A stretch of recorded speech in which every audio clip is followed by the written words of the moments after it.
Welcome back, everyone, to a brand new box office breakdown show here at Max Talks Movies. My name is Max Dinnenberg. Today, we're breaking down this past weekend domestically, which was October 18th to the 20th, breaking down the worldwide and domestic numbers this year, previewing the movies coming out this weekend, and letting you know my upcoming videos for the week. So welcome back to Max Talks Box Office here on Max Talks Movies. If you're new to the channel, please hit that subscribe button and ring that bell for notifications. I do movie and TV show reviews, out of theater reactions, as well as movie franchise rankings in this show every single Tuesday. So please subscribe, ring the bell if you're new to the channel, comment down below. What are your thoughts on the box office? What did you see this past weekend? What do you see this upcoming weekend? I respond to every single comment, so definitely comment down below to have a fun conversation. Also, please like the video, the thumbs up button down below. So without further ado, let's get into this past weekend's box office, which starting at number one is Smile 2 from Paramount. This is domestic numbers. This is United States and Canada. Smile 2 opening to 23 million, which is slightly above the first one, which I think opened to around like 22.6 million. But that movie did get to around like 200 million worldwide. So these aren't even though everyone's glowing about this movie, I am not someone who thinks this is a great movie. But a lot of people out there think this is significantly better than the first movie. But with that said, they did not grab a big enough new audience. It just seemed like the same people who liked the first one came back, and it didn't seem like the people who didn't really care about the first one came back to the Smile franchise. So it'll be interesting to see if Paramount wants to continue with this franchise. They've gone two different leads for the first two films, kept the same filmmaker with Parker Finn. I'm a big Naomi Scott fan, so this is her kind of first big leading role since her 2019 run of Aladdin and Charlie's Angels. So we'll see if Naomi Scott can capitalize off of having the number one movie at the box office, because she's really terrific in the movie. But Paramount, if they are going to make another Smile, it'll be interesting to see how can they grab more new people to the franchise, because it didn't seem like Smile 2 did that. So again, that is from Paramount. And number two is from Universal with The Wild Robot, which even though just opened on digital on Tuesday, it still already got another $10 million at the box office, a 28% drop in its fourth weekend. Now it has officially hit the century mark, 101.7 million domestic for The Wild Robot. Could not happen to a better movie. But still, it shows you that even when these movies go straight to digital 3 or 4 weeks after theaters, these movies still do well in theaters, because again, they do cost the same if you're renting it or buying it at home or going to the theater. So it seems like The Wild Robot is the family movie that got people in the theaters this past weekend.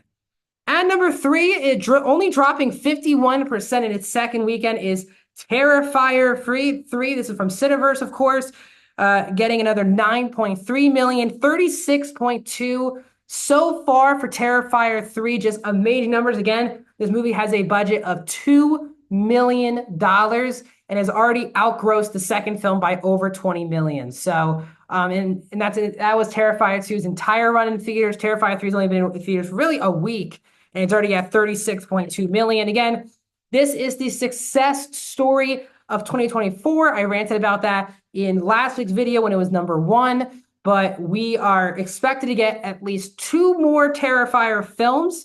Again, the first film came out all the way in 2016 until a sequel got made in 2022, with the third one releasing in 2024. So around that timeline, we'll see. They have not announced even plot details or an expected release date for Terrifier 4, but Damien Leone's been very open about it, that they are going to make at least 2 more entries into the Terrifier franchise.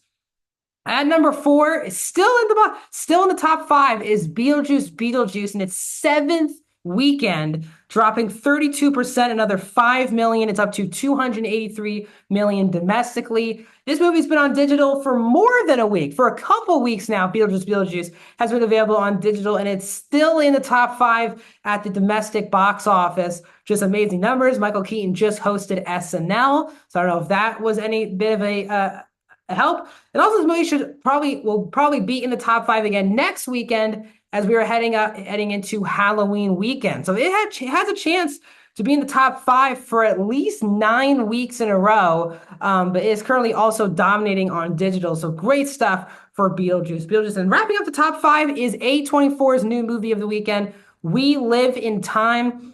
It did release limitedly, so that means under 1,000 theaters last weekend, but it gained 980 theaters for its official wide release, and it garnered $4.1 million. Again, not really an expensive movie to make.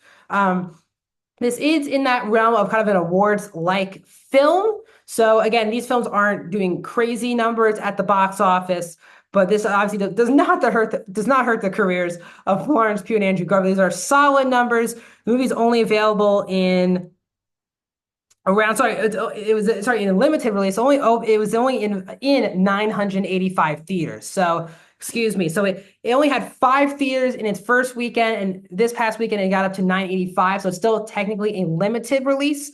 So the fact that it is in limited release, not in wide release, and still gets into the top 5 is a big win for this movie, A24 as well.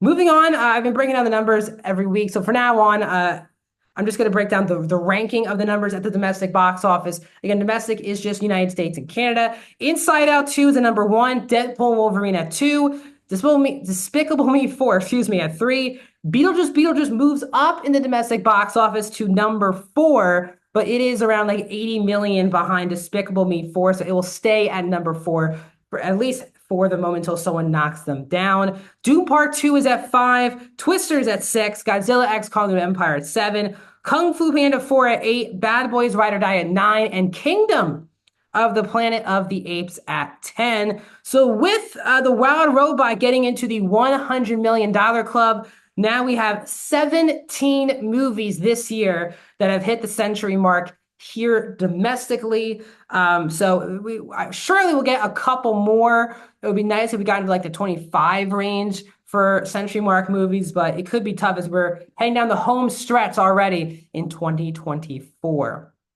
When we keep things going here, worldwide numbers, at number 1 is Inside Out 2, of course. Deadpool Wolverine is at number 2. Despicable Me 4 is at 3. Doom Part 2 at 4. Godzilla X Kong the Empire at 5. Kung Fu Panda 4 at 6.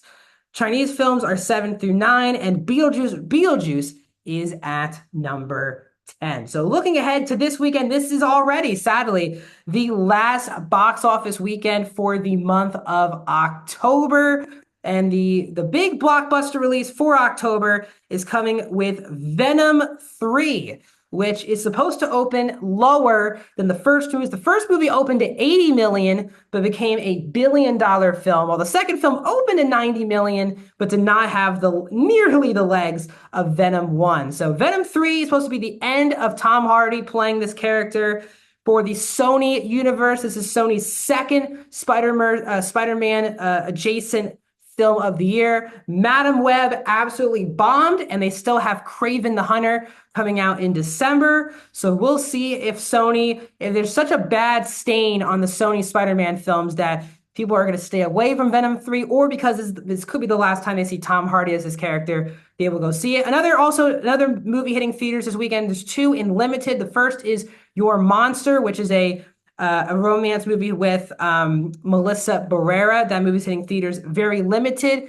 And the other film that's hitting theaters is a big awards film, Conclave, starring Ray Fiennes, Stanley Tucci, and John Lithgow. This comes from the director Edward Berger, who directed the 2022 version of All Quiet on the Western Front, which garnered a Best International Feature nomination, as well as a Best Picture nomination. Conclave is supposed to be a heavy awards frontrunner. So that movie's hitting theaters this weekend. So we'll see with its Oscar hopes, can it do well at the box office? Now, as pertains to videos for this week here on the channel, yesterday you had my out-of-theater reaction to We Live in Time, as well as my spoiler review of episode 5 of The Penguin. Today you got my review of We Live in Time and this box office show. Tomorrow you should be getting my review and out-of-theater reaction to Saturday Night, as well as my instant reaction to the new episode of Agatha All Along. Thursday, you'll get my full spoiler review of the new episode of Agatha All Along. Friday, you'll get my non-spoiler review and add a theater reaction to Venom: The Last Dance. Monday, back to another Penguin review. Also a review on Thursday as well, by the way, will be Woman of the Hour, the new Netflix film. I'll have that review on Thursday. And then back here on Tuesday with a brand new box office breakdown show.